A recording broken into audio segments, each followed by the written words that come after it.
जगन्नाथ मोदी जी के भक्त हैं। मैं समझता हूं ये हंसने वाली बात नहीं है, ये बहुत पीड़ादायक बात है, बहुत दुख देने वाली बात है। ये लोग अपने आप को भगवान जगन्नाथ के भी ऊपर समझने लग गए कि मोदी जी भगवान जगन्नाथ मोदी जी के भक्त हैं, मोदी जी भगवान जगन्नाथ के भी ऊपर हो गए। इस बार इनको बदला तो मिलना चाहिए, इस अहंकार का तो नीचे लाना चाहिए। होना चाहिए कि नहीं होना चाहिए? ये लोग क्या नारा लगाते हैं, जो राम को लाए हैं हम उनको लाएंगे। अरे तुम राम को लाए हो? इस दुनिया में कौन हमें लाया है? भगवान राम हमें लाए हैं। मैं अगर इस दुनिया में पैदा हुआ तो भगवान जगन्नाथ की वजह से पैदा हुआ, भगवान राम की वजह से पैदा हुआ। इस दुनिया के अंदर भगवान राम ने मुझे जन्म दिया, भगवान राम की वजह से मेरा आज इस पृथ्वी के ऊपर मेरा आना हुआ। और ये लोग कहते हैं मोदी जी भगवान को लाए हैं। ये क्या बकवास कर रहे हैं? इनके अहंकार को क्या हो गया? इस बार बटन दबा के इनके अहंकार को चूर करना है हम लोगों को। और एक बहुत खतरनाक बात हो रही है, इन्होंने कहा 400 सीट चाहिए, 400 सीट चाहिए, 400। इनसे पूछा क्यों चाहिए, क्यों 400 सीट चाहिए? 300 में भी काम चल जाएगा। बोले नहीं, मोदी जी को बड़े काम करने हैं। इनसे पूछा क्या बड़े काम करने हैं, कुछ बताओ तो सही। पता चला मोदी जी को रिजर्वेशन खत्म करना है, एससी का रिजर्वेशन खत्म करना है, आदिवासी समाज का रिजर्वेशन खत्म करना है, ओबीसी का रिजर्वेशन खत्म करना है।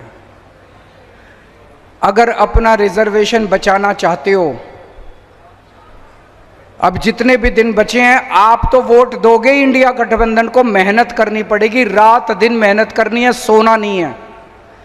घर घर जाके प्रचार करना पड़ेगा और मोदी जी को हटाना पड़ेगा, देश को बचाना पड़ेगा। आज मैं दिल्ली से आया हूं, मेरा स्वार्थ इतना कह लीजिए कि मैं अपने भाई हेमंत सोरेन के लिए आया हूं, लेकिन आज मैं झोली फैला के आप लोगों के सामने देश को बचाने की अपील करने के लिए आया हूं। अगर मोदी जी दोबारा आ गए, देश नहीं बचेगा, संविधान नहीं बचेगा। बाबा साहब अंबेडकर के संविधान को खत्म कर देंगे ये लोग, रिजर्वेशन खत्म कर देंगे। और रिजर्वेशन नहीं बचेगा तो आप सोच सकते हो कि एससी समाज का, इस आदिवासी समाज का उसके बाद क्या होगा। तो पूरे तन मन धन से, ये चुनाव कोई मामूली चुनाव नहीं है, ये चुनाव भारत के अस्तित्व का चुनाव है दोस्तों। और पूरे देश में इस टाइम इनके खिलाफ माहौल है। मुझे 21 दिन दिए हैं सुप्रीम कोर्ट ने। इन 21 दिनों में मैं पूरे देश में घूम रहा हूं, पूरे देश में घूम रहा हूं। मेरी पूरी कोशिश है, जितना कोशिश करके रात दिन इनकी जितनी सीटें कम कर सकूं करूं। तो मैं पंजाब गया, कुरुक्षेत्र गया, हरियाणा गया, भिवंडी गया, बंबई गया, लखनऊ गया, आज जमशेदपुर आया हूं। चारों तरफ जनता इनसे बहुत नाराज है।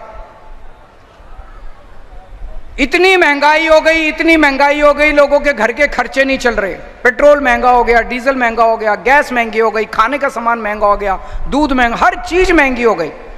और कमाई है नहीं, कमाई बढ़ नहीं रही है। बच्चे डिग्री कर करके घर में बैठे हैं। पूरे देश में इस टाइम इनके खिलाफ माहौल है। 4 तारीख को मैं, आज आप लिख लीजिए, मोदी सरकार वापस नहीं आ रही है। पूरा देश इनको हराने के लिए लगा हुआ है। 4 तारीख को इंडिया गठबंधन की सरकार बनेगी और मैं उम्मीद करता हूं कि 5 तारीख को मेरा भाई हेमंत सोरेन जेल से वापस आएगा। और मेरे को भी ये कह रहे हैं 2 तारीख को जेल जाना पड़ेगा, लेकिन अगर इंडिया गठबंधन की सरकार बनी तो मैं भी जेल से बाहर होऊंगा, आप लोगों के बीच में होऊंगा।